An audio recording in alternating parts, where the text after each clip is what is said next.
So, magandang buhay mga kaanay. So ngayon po ay ang gagawin natin, tayo ay mamumuti ng ating mga gulay dahil lumalaki na sila at kapag nasa container ang ating mga tanim, kailangan ma-maintain natin yung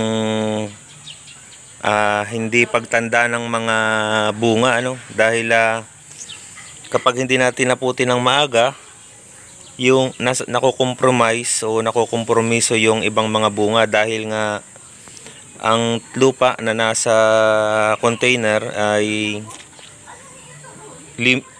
limitado.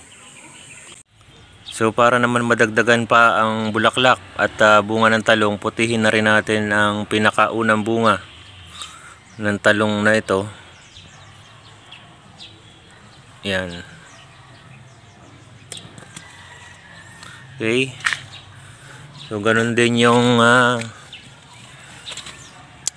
okra. Malaki na rin ang bunga niya. So putihin na rin natin.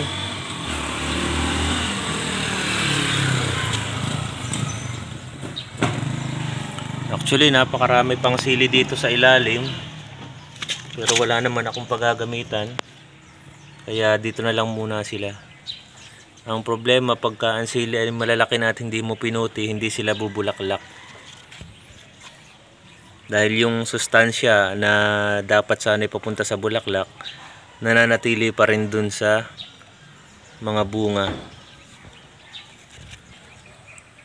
Ayan. So anytime pagka gusto natin ng gulay, pwede na mag-harvest. Sa taas naman ang mga pechay at mustasa pwede na ring anihin.